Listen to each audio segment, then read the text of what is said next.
People rising. People As I rising. finish the Get up last of and my walk out jelly the beans.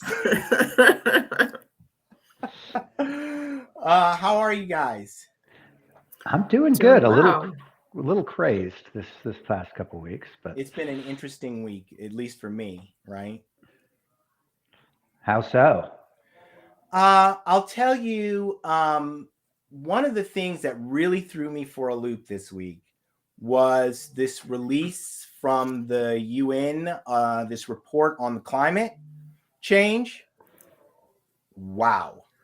That if you haven't taken just some time to read the Washington Post, I'm sure there are a number of different outlets that had, articles about it. But the Washington Post article was what I posted on LinkedIn earlier in the week. It was like a punch in the face. And it scared me. I was scared. I've been having climate anxiety panic, since the summer. What got me was the complete depletion of the Alaskan crab population that just suddenly seemed Oh, to I have hadn't heard disappeared about that. overnight. Oh yeah, it's terrifying to me. It's just Yeah, yeah. that is those type of things where you're seeing complete ecosystem breakdown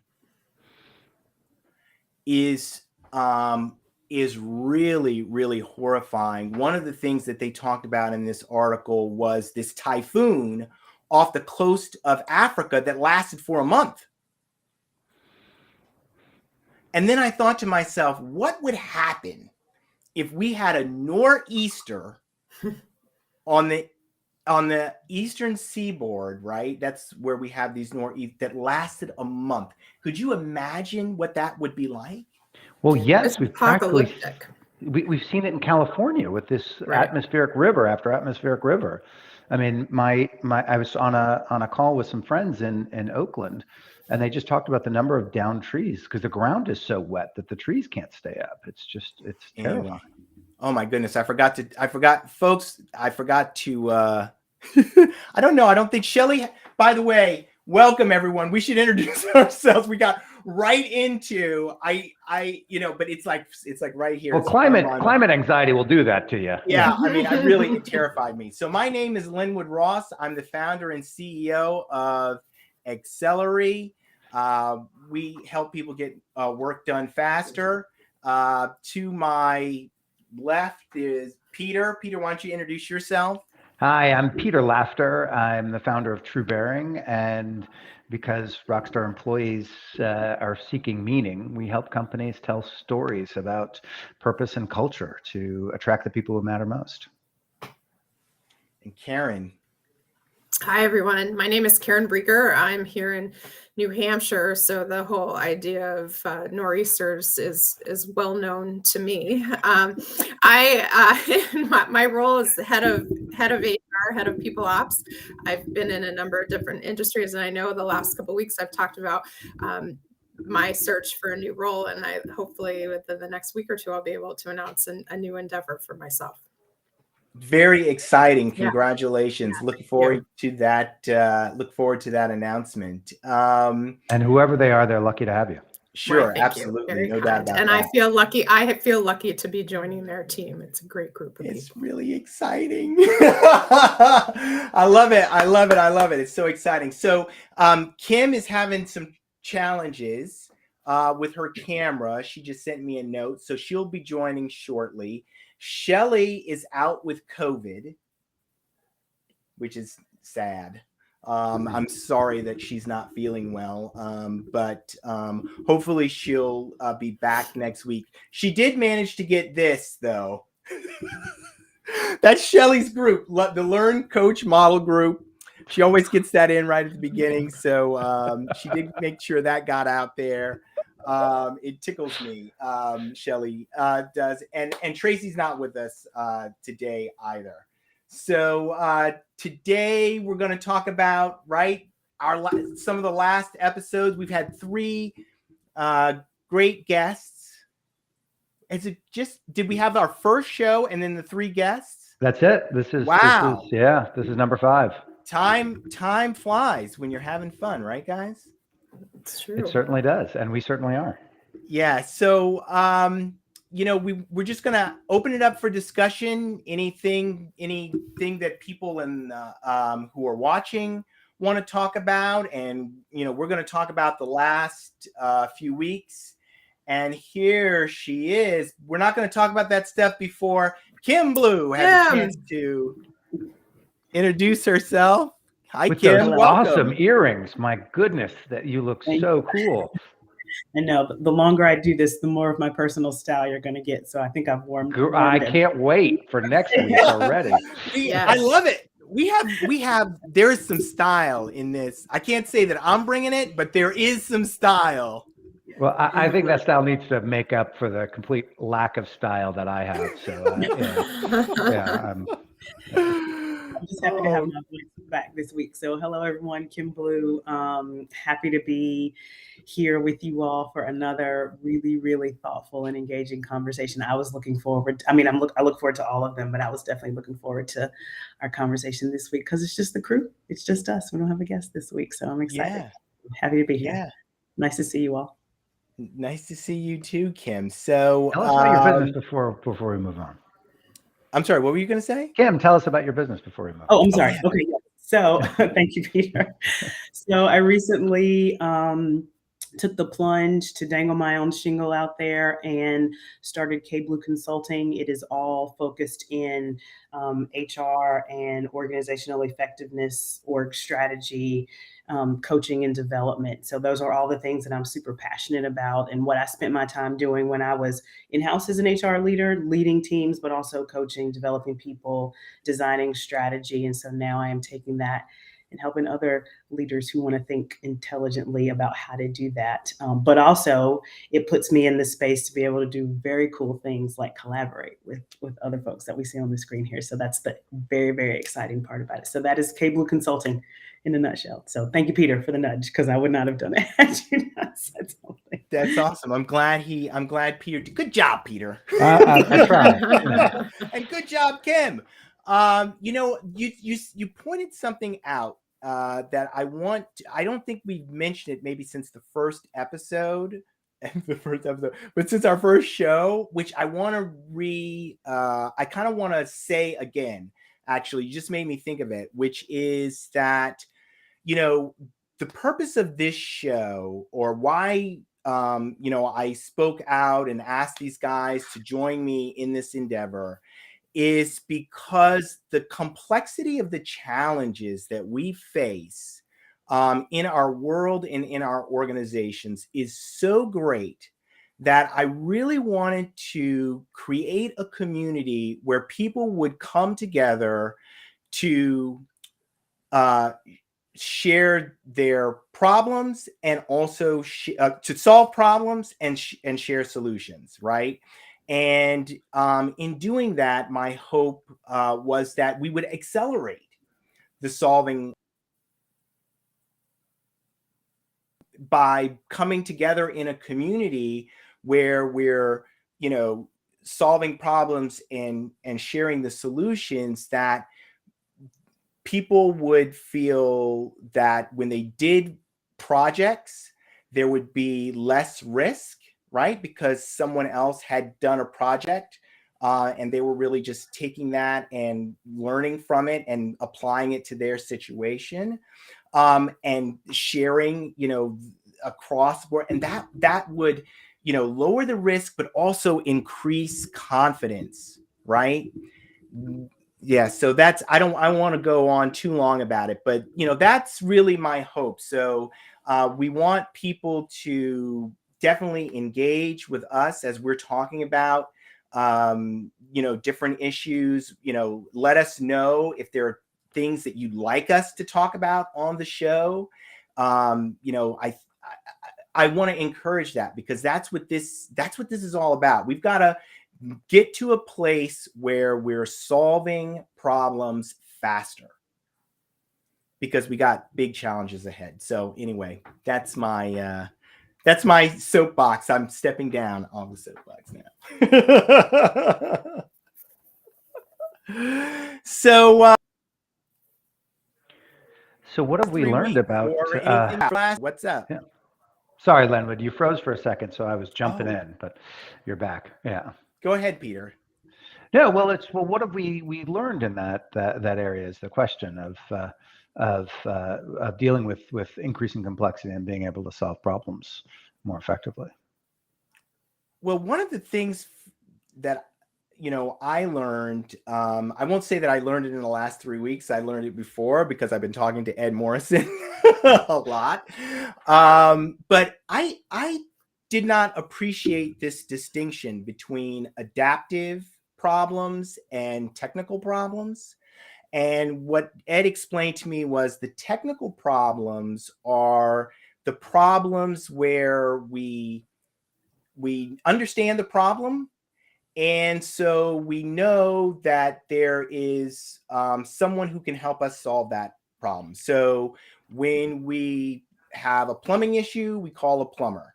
And, it's very straightforward. And that there were more technical type problems in the industrial age. Not that we didn't have complexity in the industrial age, but today we have much more complexity. Adaptive problems are problems that have no root cause. There are many, they're extremely complex. There's no root cause. So, focusing on that is not a great idea. And then there could be many solutions, right? And so just the distinction between those and understanding that one of the challenges that organizations have today is lots of experience, right, approaching those technical problems, not a lot of experience or tools to deal with those adaptive challenges. So anyway, that's sort of a long-winded way to say, there's this difference, and understanding when you have an adaptive problem is really important, because then you won't be trying to solve it with, a hammer when it's not a nail. So that was a big one for me. What about you guys, Karen and Kim? Yeah, I think a lot of what we talked about last week with transformational change, right? And I think some of the conversation that got sparked as a result, tying values into what you're trying to achieve, and really, and I think I've always known this, and you feel this, but being able to pull those along that are already on board with you and focus the efforts and the energies there. I think what happens is, right, it's the squeaky wheel that's the loudest, that gets the most attention, but that's not you. And that's oftentimes in an organization, the naysayers. It's not where your best efforts and your best use of energy gets spent, but we're so easily distracted by that and pulled off course. And so, I think we all have known that, and we feel that, but just even to have that simple reminder of how it impacts transformational change and what that means, and the impact it has on whether or not we achieve it, and who owns it, right? It's something we talked about offline as a group, when we were talking about what we wanted ourselves to be. And we said, we all own it. Every single one. It's not the C-suite, and it's not the midline, the frontline managers, and it's not the hourly folks at the bottom. We all, every single one of us within an organization, own this. That was really big for me, and particularly the don't engage with your detractors. It was like, oh, that's so obvious, but here I am thinking I'm going to convince everybody, and Right. Not that successful so far. You'd think I'd learn by now. Right. Yeah, that's so funny though, that you mentioned that, because the thing, one of the nuances that Greg mentioned is that you may not even know, right?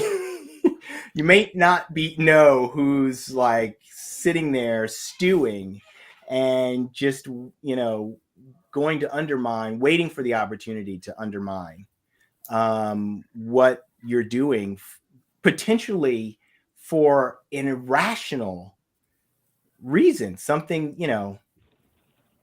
that's it's a head scratcher. I mean, I get it. But I guess I'm a little bit more of a natural collaborator. Not to say that I've never been in a situation where I'm like, I really don't want to do that. But it doesn't happen that much. Actually, in Greg's book called his book Cascades, he talks about the cascade is the movement, right? And the level of resistance. And the people who are gonna like go with you, their resistance is low. It's like 0, 10, right? It's those people that are up in the 70, 80, 90% resistance that you want to look out for. And you may not know, they might be sitting quietly waiting. I think I will add to that in terms of what a little bit of what everybody said. And I think what stuck out the most to me in particular related to values, what you were talking about, Karen, is some of what Greg said last week, but then also when we were having our conversation with Aaron, this whole notion of like, so we have all this data and we know a little bit about what's out there. How do we use that to now inform the transformational change? But then also being very proactive and saying, I'm not going to seek anybody's approval. So it's that whole shift in the approach, right? Meaning what you said, Karen, right? We all own the change, right? If we own it, then let's own it and do it and not wait for permission to be able to do what we know we need to do, because now we've got the data that tells us this is now the way we do it. So find your tribe inside, get them on board, knowing what it's going to be, and then let the change organically have that impact so that as everybody sees the benefit of what it's doing or that the impact that it's having, the change speaks for itself. And it's then you naturally knock down some of that resistance that might be there because people are actually seeing it happen in real time. They understand that it could potentially be minimal disruption, or they see where they fit into the change. So that's what I've been kind of stewing over this last week between that conversation and how I've been thinking about even bringing that into like the way I practice my own business, right? As I'm coaching leaders on saying, this is the way that we approach the change, or who are the partners, the allies, of the collaborators inside? Where do we want to mobilize and start this? And then how do we bring that to the forefront to say, we saw an issue, we went ahead and moved forward. This is where we are. Here's where we're going to go. Just know that it's happening, but not asking that permission, which is a little risky, depending on the nature of your organization. But that's also how you cultivate a culture of change and let it and really just get people to adapt to it in real time, because otherwise people will just stay where they are and feel how they feel about it, and we don't move the needle. Yeah.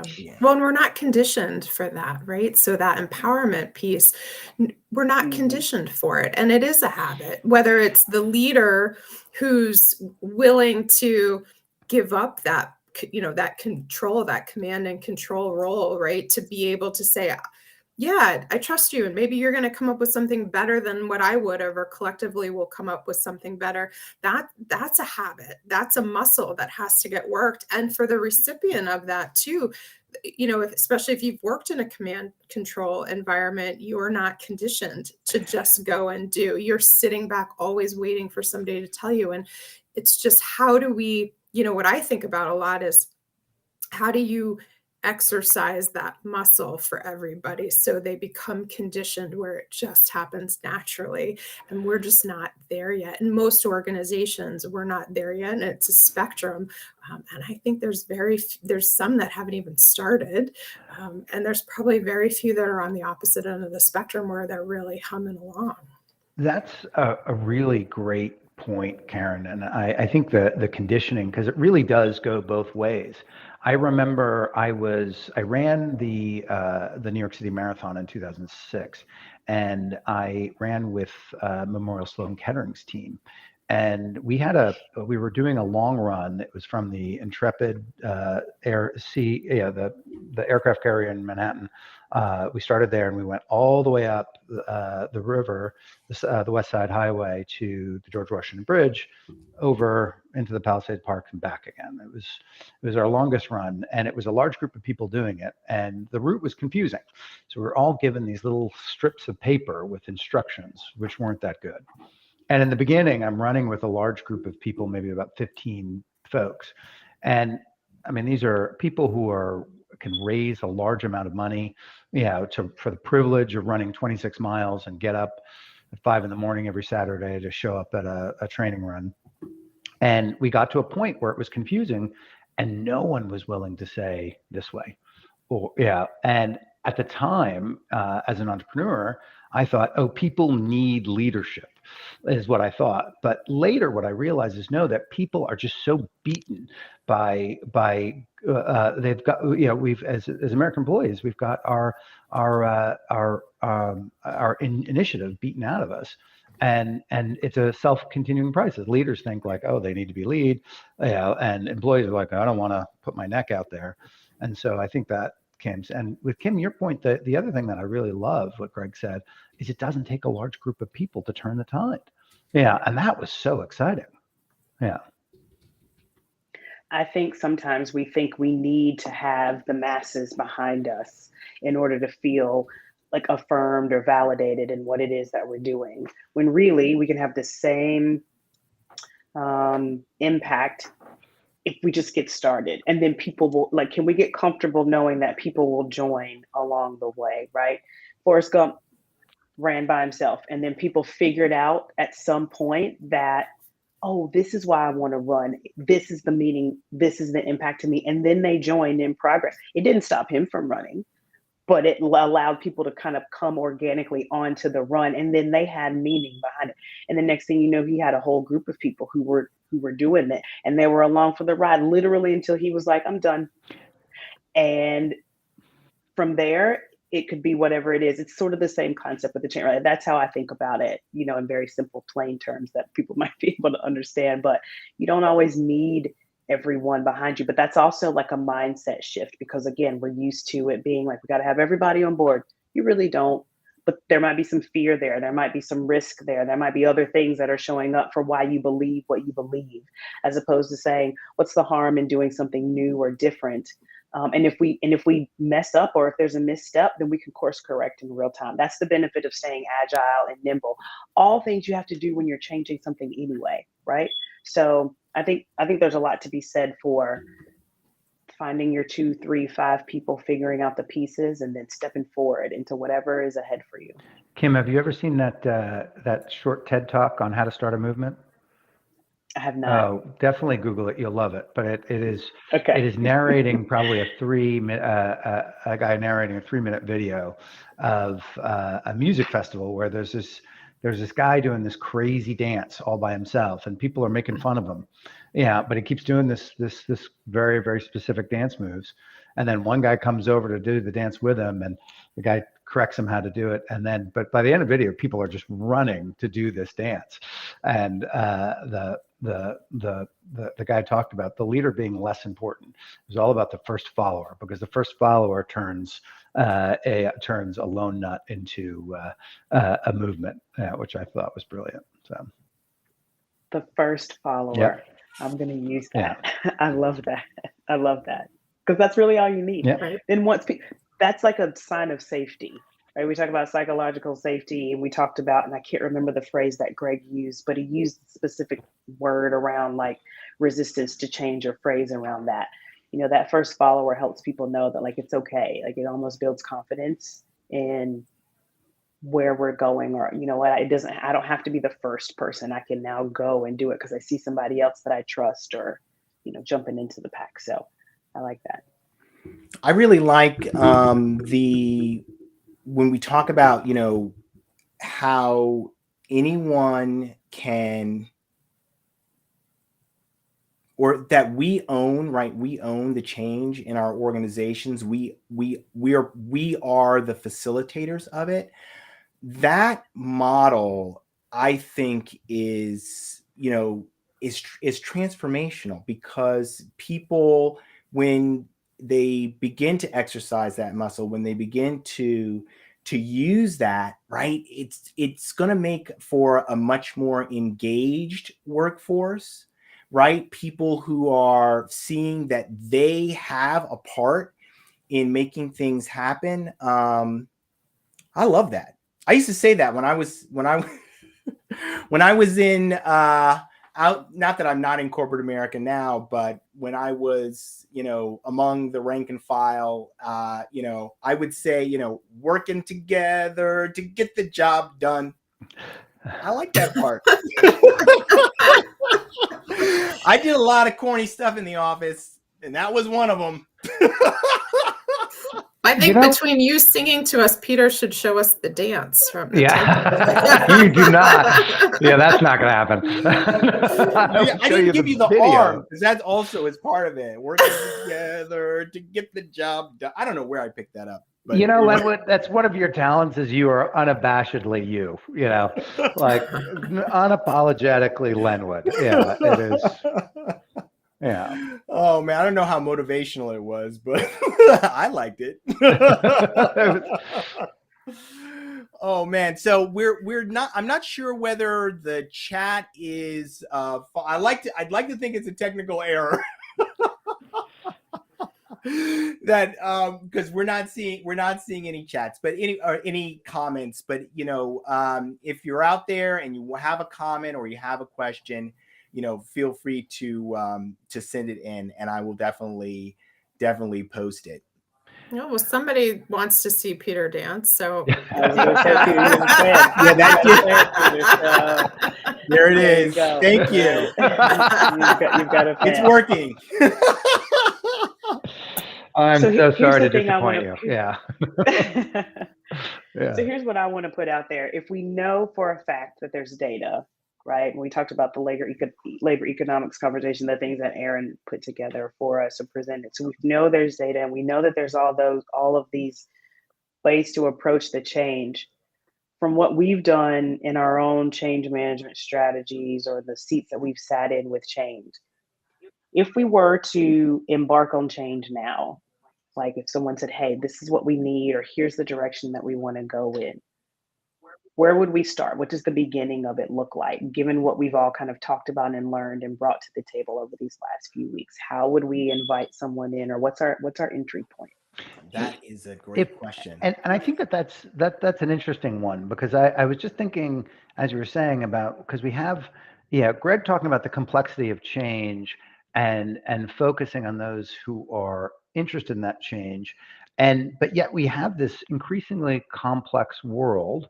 And then we have the Ed Morrison point that that leadership and authority is dynamic and it shifts over time. So I think those 2 points, and then we have the third issue is that we have a labor force that is increasingly stretched for the needs. We keep thinking ChatGPT is going to take our work away. I'm very confident that it will not. And we're not going to face an abundance of employees. We're just going to face a cascade of the amount of work that we have to do as a result of this productivity. That's my big fear about ChatGPT. My big fear about ChatGPT, not to go off on a tangent, and is that it will just add more work, that it will add more burden for people, and it will not solve the problem. I've I created some prompts to help me with some things on ChatGPT, and I realized, as I was like, I expected this to get me done in an hour, and I'll get it done in an hour, and I'm still working on it. And I realized, it's just made the task so much more complex and bigger. So I've been wrestling with your fear all morning, Len, but it's real. It's a pattern, right? It's a pattern with the technologies. It's and I want to address your question, Peter, but it's a pattern. Like when we got email, right? Oh, this is great. I can just communicate so quickly. The next thing you know, we're buried in emails. Yes. Yeah, and but I think that's it. Is that the issue of complexity? It ain't getting better. It's just, our worlds will be increasingly more and more complex. And if you just look at the last couple months, the amount of AI-enabled tools that are totally game-changing. There's a text-to-video generation tool that just came out, was released Monday, where you could say, "Make me a video," blah blah blah blah blah. And it will do it. Not a very good one, but wait 15 minutes and I'm sure it'll be fantastic. And so we have this increasingly complex world, and then so these hierarchical structures are having less and less of a place. And not to say that hierarchy is not, there's no place for it, but it's not going to be. We need to really hold on to this understanding that leadership is dynamic and fluid, and we need hierarchical structures to recognize that. To recognize that, if we're going to start this project, that we need to be able to tap into the expertise and brilliance of the people who are working on it, and let them run and let them lead when appropriate. So I think that understanding is going to be really critical, and that importance to really focus on the people who are most excited about it and willing to do it. Yeah. So to answer your question, Peter, about where we should start and how this should work, I have been thinking about this issue for a number of years and working on and making it happen. This was not planned, but when I think about what Greg articulated and what Ed articulated, I see those things as skills. Okay. Ed has the strategic doing, which is the 10 skills for working together better, that has an incredible impact on productivity. Greg's program is a set of skills, having knowledge. So I really see that these types of things are skills. They are skills that we need to give to people. We need to enable. People need to know how to do these things. And there's a certain way that we can do that, but they need to know how to do these things so they can use it. I mean, right now, I think I will make a gross generalization, and here's the gross generalization. There hasn't been enough investment in getting people out of the industrial age and into the digital age. A lot of focus on the technology, not a lot of focus on people. And so now we're playing catch up, and we need to really rethink how we do learning. Right? Because the old model for learning was really only a limited number of people in the organization at the top of the high potentials got the leadership training, and nobody else did. And that model just doesn't work anymore. And I know it's out there because my wife is in corporate America, and she was in a high potentials thing at her company. It was only 10 people. Are you kidding me? 10 people in the leadership development program. Out of approximately how many, Len? Just out of curiosity. Sorry. Well, there's thousands of people in her organization.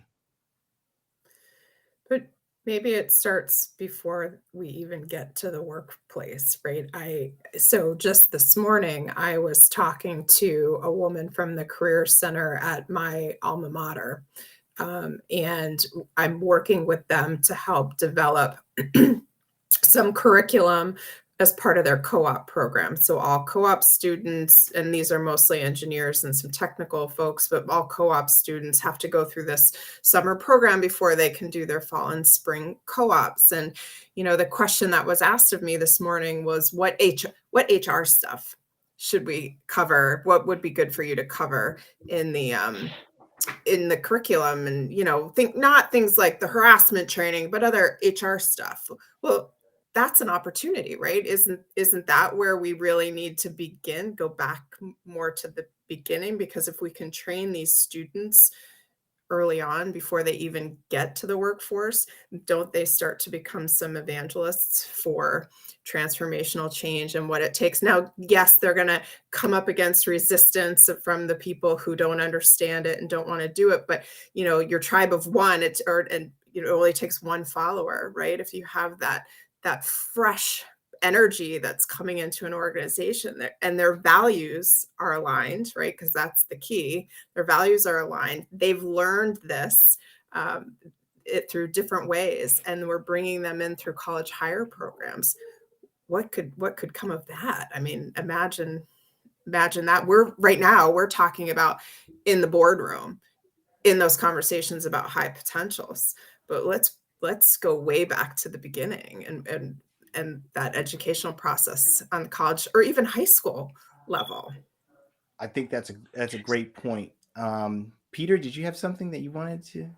Well, I think that that's also a really interesting thing, because I think that folks of our very general age have also been conditioned to accept and ignore a certain amount of bad behavior, which the generation who's coming into the workplace has no tolerance for that whatsoever. And I think it's one of the greatest things that I think is most exciting, because it's just like, nope, not gonna be interacted with that way. Yeah. And people are shocked, but it shouldn't be shocking. It's what's shocking to me is like, why did we put up with all of that for so long? Yeah. Different time. Yeah. So I love what you all have said about like it being skills and sort of like the point at which we kind of introduce this, right? Is it high school? Like, what is it at each level? So my click down question is, if we all had to contribute a skill that we think is foundational in helping people get comfortable with change, right? Outside of what we know, right? Because strategic doing contributes skills, and we know that there's skills that come with that. But like, what would we say? What would each one of us identify as like, so here's the skill. If we were building our people rising bucket, right? What would we put in our skills bucket that we would say is kind of foundational, meaning no matter what changes or where you start, you have to be able to kind of know how to develop these things, or these are the things that we're looking at. And are you saying individuals need to know this, or the group as a whole together, what they bring to the table? I actually think it could be either. I think maybe we say to this group, hey, in order, if you're my first follower, Peter, I and am. I'm leading us, right? Okay, thank you. Well, I'll be too. Okay. Well, thank you both. Right?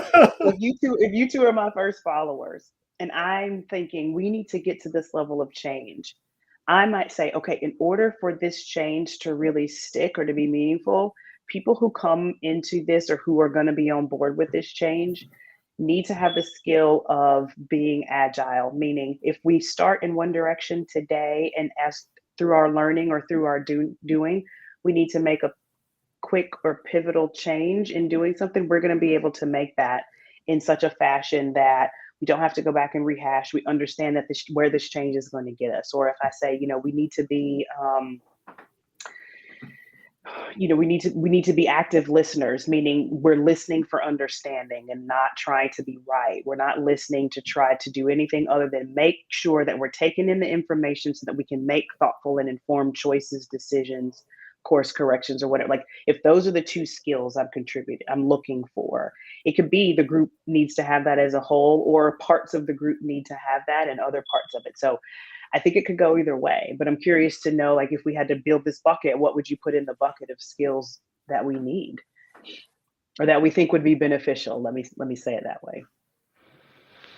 Well, I don't know if it's a skill, but I think shared values is a really important one. Mm-hmm. I was going to also say, I don't know if it's a skill, but I think courage is important, right? And the example that Peter gave of the person doing their dance in the middle of the music festival and having the courage to keep sticking with that dance, even when everybody else said that's weird or that's strange, until there was that follower that joined, and that person had the courage, and then the next person. So courage to take the risk and to move forward, and to know that not everybody's gonna go, hey, that's cool, right? Yeah, that's a big one. It's like not everybody's for you. What is that, Lenwood? We can do it. It's working together. I mean, to me, the first thing, the most important thing that we need to learn is how to work together better. And I always think about skills from the perspective of let's learn it. We're going to learn it, and it's going to get better. So I think about it from the perspective of, okay, well, I want to get like to Kim's point, like what are the big things? What are the big things that people need to learn that I would want them to get better at and better at over time? Number one to me is working together better. And then number two is learning how to learn. Most people don't know how to learn, man. And I hate to say that, but that's the truth. We got to learn how to learn. Learning's got to be part. And I'm not talking about sitting and doing like the compliance training learning. I mean, learning from your experiences, learning from the work that you're doing, experimenting, learning from that, and adapting, because adaptability is critically important in the digital age.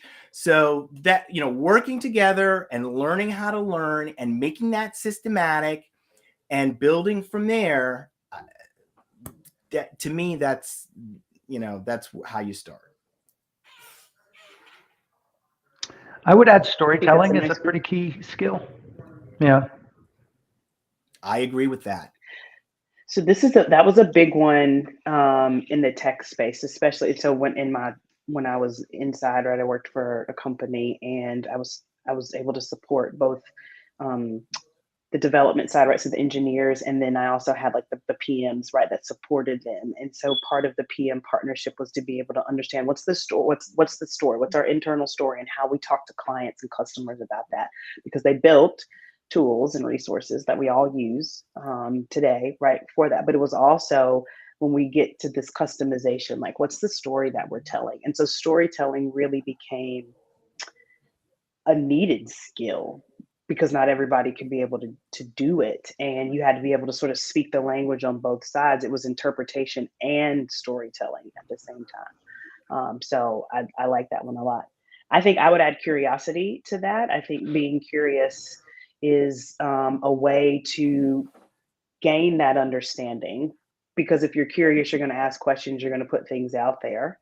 I was recently on a talk during this month, and the woman that was on the panel with me really made a really strong case for being curious, and how that both allows you to take in information, to both be direct and intentional, without losing this notion of breaking up some type of communication gap or something. And then it's the segue to getting to shared value, Peter, right? It's also how we figure out how we collaborate. So I think this, and she made some points about curiosity as a skill that I had not considered. And so that's one that I would submit to our bucket that we're building here. And that's a that's a great point, Kim. I really like that, because it's not just general curiosity. It is curiosity in the face of opposition too, which I think is really important, right? So often, if you say something I disagree with, my tendency is to push against that.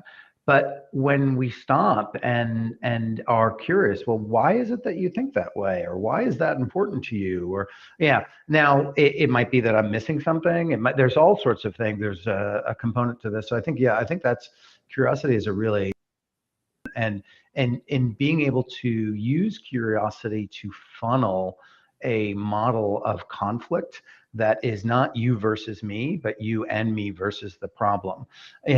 And if we hold that, when we run into conflict, that's, oh, Kim is the problem. If I can be curious and say, well, what is the problem, and engage with you from that perspective, you're not going to be against me, and we can figure out what the issue is, and together work with it. That's a great point. Exactly.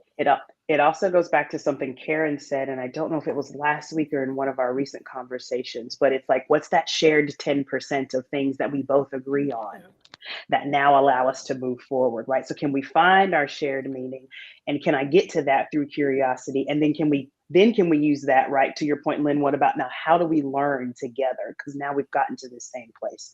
So I completely agree with everything you just said around that, and it not being me to you, Yeah. but us. And here's this thing over here that we're trying to work That's so through. important. When Peter was talking, it reminded me of the inner work that I think we just more of us need to do. It's just, I don't know a better way to say it, but, it's not taking, it's being able to communicate and not taking disagreement personally. One of the ways that I think about it is like not taking offense. Like, and it's part of like the psychological safety where we're giving people the benefit of the doubt, like in the safe space. Like there's the speaker being thoughtful about how they're speaking, but that's only going to get you so far.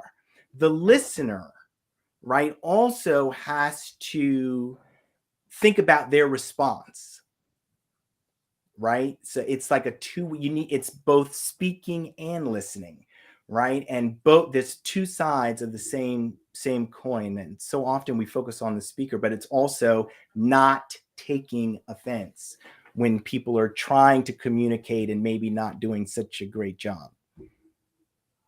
Yeah. And, also building on what Kim was saying too, I think that the other skill is empowerment, right? So as you work on all of those things together and we're finding that shared value and we're, you and I are together, but it's you empowering me and me empowering you to go on and to go outside of our little silo and to continue to expand and that skill, because many people do not possess the skill to allow those around them to be empowered to do things because we're worried that they'll do it wrong, or we're worried they won't do it in our way. It's something that we need to be teaching folks how to do. Yeah, that's a great point, which actually reminds me of two other things, which is the first is that these are learnings, right? That what I was saying earlier, that it needs to go across the organization. These are organizational development issues. They're not for, just one person by themselves, like do it. So that's one thing. And then the second thing is, it is remarkable how this technology has made the human stuff so much more important.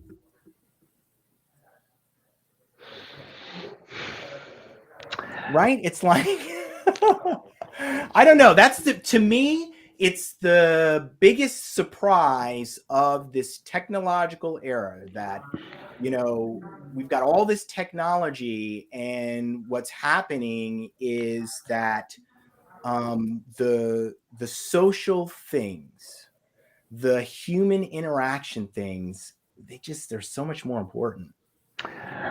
Or maybe they're not more important, but it's more obvious now. I don't know, for whatever reason. I would agree with you 100% that the humanity of our interactions and the value of that particular currency is going to go way up. And if you just look at how easy it is to use AI to create content, the result of that is we're going to be flooded in content, except it's not going to be very good. And so our expectations for what we're looking for, is got to be, the things that will interest us is the things that, that the AI cannot produce. Vulnerability, sharing, all of these things, is the value of that is going to go way, way, way up. So And uniquely human. yeah, and we won't really have to worry about it. I mean, it is moving so fast. I mean, ChatGPT will be releasing plugins in the coming weeks. So plug in for a ChatGPT browser, so you can actually ask ChatGPT to do research for you. Plug in for scheduling, so you can actually have like all of these things, and it's I wanted an Iron Man suit with Jarvis in it. I would have taken an alarm clock with Jarvis in it. But yeah, and now we're 6 months away from having that. It is remarkable how much we will be able to do, but relate. And I think that's actually one of the great fallacies of technology. I remember in the recruiting space, there's a group of people who think like, oh, the machines will just do all the picking of people for us. And I was like, yeah, those people are going to have an opinion on whether or not they're going to join us or not. And so I don't think so. Maybe we'll get better at identifying people, but our need to connect with them ain't going to go away. It's actually, and if we see what's been happening, employees are looking for meaning and agency. They want to know that their work is making a difference in the world, and they want to have some say in how they go about doing it. So ain't no AI is going to do that for us. That's just not going to happen. Yeah. Great points, Peter. So meaning and agency. Those are the two words that I just wrote down, meaning and agency. Meaning and agency. I'm going to write them down too. Mm-hmm.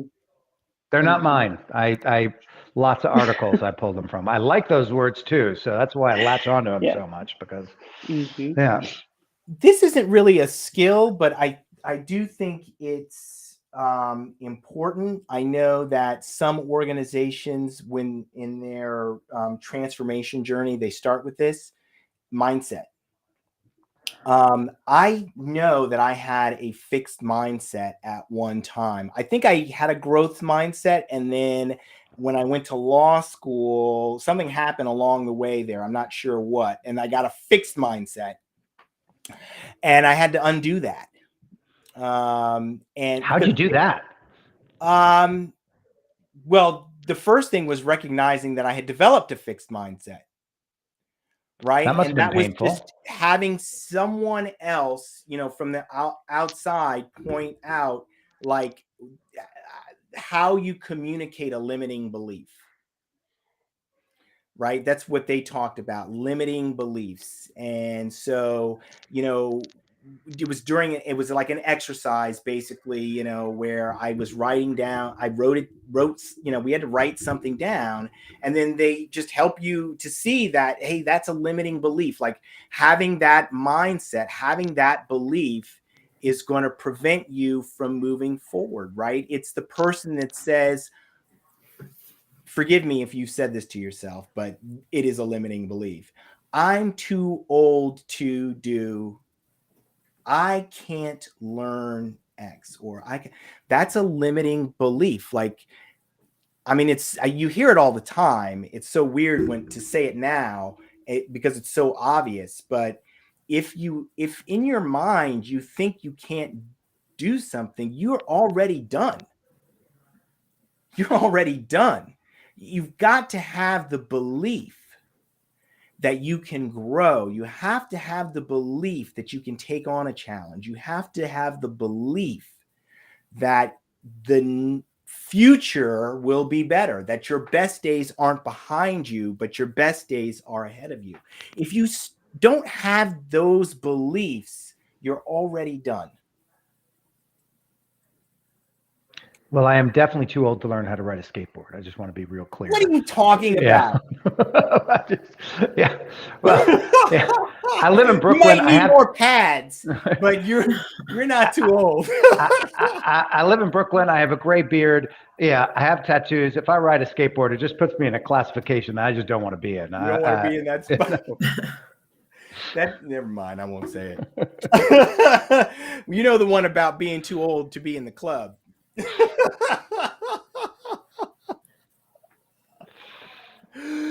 You don't want to be there either. So that was a great question, Kim. Thank you for asking that. I think we should all think about that, right? We have a nice little list of skills. So just to recap for anybody who might be listening, it was shared value, courage. I wrote down collaboration, Linwood, as you talked about, like working together, curiosity, learning how to learn, which I will come up with a word for that. I don't quite know what that skill is going to be. Storytelling. I also wrote down not taking things personally, this notion of like meaning and agency, and knowing that we kind of have to show up and be that level of authentic. So it's a good list of like skills that we could kind of pull from, and knowing that this is where we would start, or we would want to look for people to help support the change or support the path forward, who bring a myriad of those to the table. Because then ideally, if people see that in the group, then they'll be drawn to that, and then they'll bring whatever their skills are, and it'll then naturally become what it's supposed to be. Yeah, that's beautiful. Very powerful.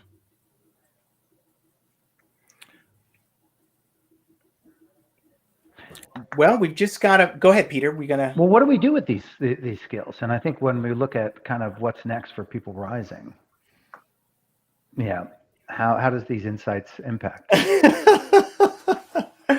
Well, I don't want to play dumb here, but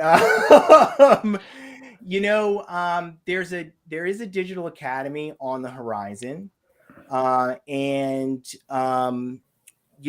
some of these I thought of for the academy, but I think it's creating this list is great, and I would want to, having had this conversation, I'd love to actually have the conversation again.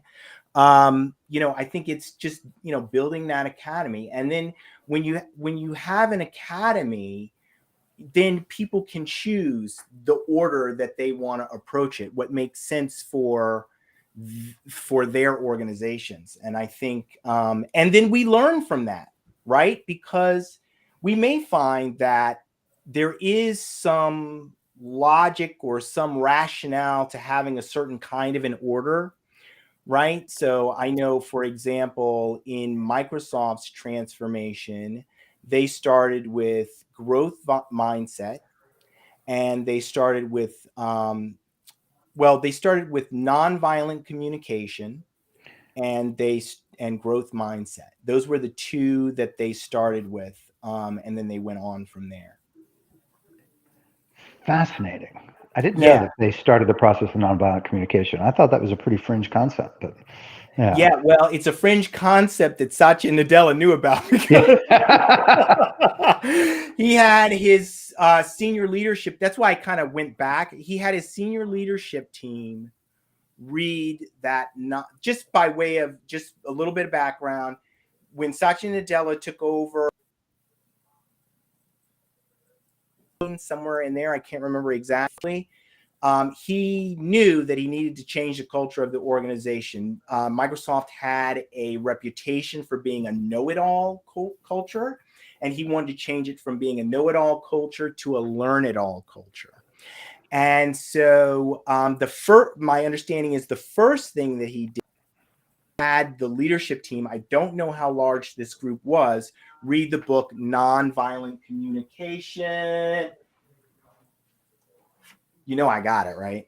The book, he had them read this book, Nonviolent Communication. Absolutely brilliant book. I highly encourage taking this book up. It's really, really good. It's about, obviously it's about communication, how we talk to people. But then the first thing that they did kind of on a larger scale outside of that leadership team is growth mindset. And they actually brought in, Carol Dweck wrote the book Growth Mindset, and they brought Carol Dweck in. And it sort of makes sense, right? That you would start, with mindset and getting people thinking like, I can grow, because it's not just about you, right? It's recognizing that the people that you're working with are not static. Well, and it's awareness of mindset too, I think, and that you and I have discussed, Lenwood, online the work of the Arbinger Institute, that really is a pioneer in this area, where they recognize that it's your mindset that gives you the behavioral responses that you can have to any situation, that was pretty radical for me to realize. Yeah. So you have to pay attention to the stories you're telling yourself, which dictate your mindset. Yeah. So important. The stories we tell ourselves I can't tell you, man. It is so it's so important. I mean, I personal story. Obviously, we're out of time, so we'll be coming back next week with something different. But yeah, I mean, there's just sometimes, a lot of times, right? People tell themselves the most awful stories, And as organizations too. It's not just and as us individuals. organizations too. Yeah. That's So just the way we've always done it. yeah. So anyway, our hope is, right, that we'll continue to grow and learn together. But no skateboards. Well, not for you. No. I reserve the right to skateboard at any age. Everyone, have a great weekend. Thank you for joining us. Don't know, we didn't get a lot of comments in this week, but that's okay too. We'll be back next week. Have a good weekend, everyone. Take care, everyone.